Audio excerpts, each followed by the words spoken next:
नमस्कार दोस्तों।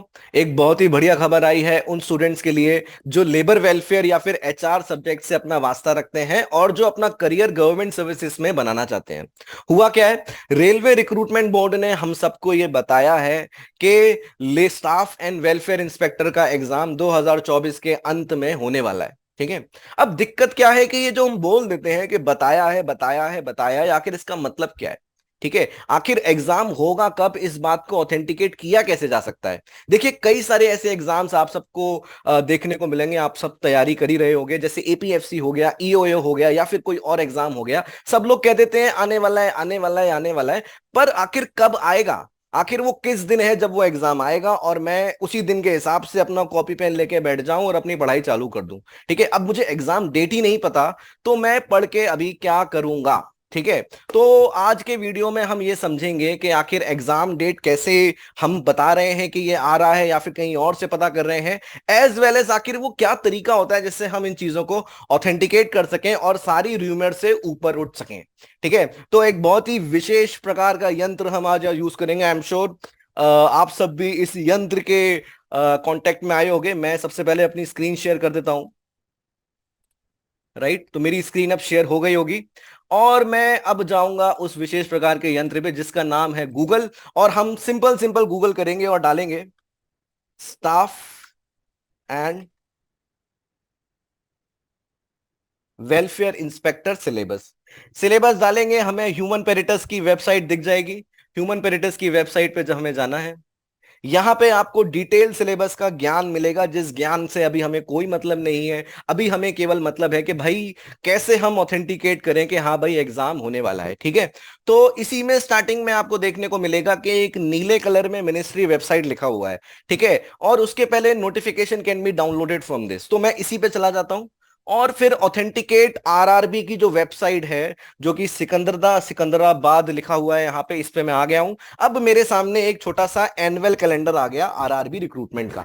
ठीक है। अब इसमें अगर आप डेट देखोगे तो डेट आपको देखने को मिलेगी 2 फरवरी 2024 को ये नोटिफिकेशन आया है और इंडिकेटिव था 17 जनवरी 2024 को। अब इसमें क्या है, ये रेलवे का एनुअल कैलेंडर है for the purpose of recruitment. और अक्टूबर दिसंबर की जब कहानी पे मैं आता हूं तो मुझे पता चलता है कि there will be hiring for ministerial and isolated categories. ठीक है। There will be hiring for ministerial and isolated category. अब ये मिनिस्टीरियल एंड आइसोलेटेड कैटेगरी क्या है, एक बार हम इसको भी देख लेते हैं। तो इसको देखने के लिए मैं वापस अपने उस पे आऊंगा, अपनी वेबसाइट पे आऊंगा ह्यूमन पेरिटस की। और अगले पैराग्राफ में मुझे ये लिंक मिलेगा, the last date of application was this in the previous notification which can be downloaded from this link. तो मैं पिछले नोटिफिकेशन में जाऊंगा जो कि 2019 में हुआ था। यहां पे ये बात भी नोट करिए कि पिछला नोटिफिकेशन 2019 में आया था, अब ये 2024 में आ रहा है। ठीक है। This is not a civil services exam जो हर साल हो रहा है, right. This is not a bank PO exam जो हर साल हो रहा है। तो बिल्कुल ये चीजें नोट करिए। अब यहां पे मैं देखूंगा detail centralised employment notice, recruitment for various ministerial and isolated category post. ठीक है। ये देखिए ministerial and isolated category post पे मैं गया। अब यहां पे मैं स्टाफ एंड वेलफेयर डाल देता हूं। ठीक है। तो मुझे यहां पे देखने को मिल रहा है कि भाई पोस्ट होगी स्टाफ एंड वेलफेयर इंस्पेक्टर की। तो यहां से मैंने ऑथेंटिकेट कर लिया कि हाँ भाई ये एग्जाम होने वाला है। ठीक है। तो बेसिकली हर चीज को जो ऑथेंटिकेशन होता है, किसी भी एग्जाम का जो ऑथेंटिकेशन होता है, वो उसी मिनिस्ट्री या फिर उसी एग्जाम कंडक्टिंग बॉडी की वेबसाइट से ही हो सकता है। उदाहरण के तौर पे अगर यूपीएससी एपीएफसी का एग्जाम आने वाला है, इसका आपको पता करना है, तो आपको यूपीएससी की वेबसाइट पे जाके व्हाट्स न्यू के सेक्शन में जाना है और वहीं पे जाके आपको वो नोटिफिकेशन दिखेगा जो एपीएफसी की बात कर पाएगा। ठीक है। तो इससे हमें क्या पता चला कि भाई अक्टूबर और नवंबर के बीच में ये दिसंबर के बीच में एग्जाम होने वाला है। आरआरबी ने ये कंफर्म कर दिया, स्टाफ एंड वेलफेयर इंस्पेक्टर का एग्जाम आने वाला है। और इसी नोटिफिकेशन में आपको यह भी मिलेगा कि आखिर किस तरीके से why this opportunities for HR and labour welfare, क्योंकि वही लोग एलिजिबल हैं।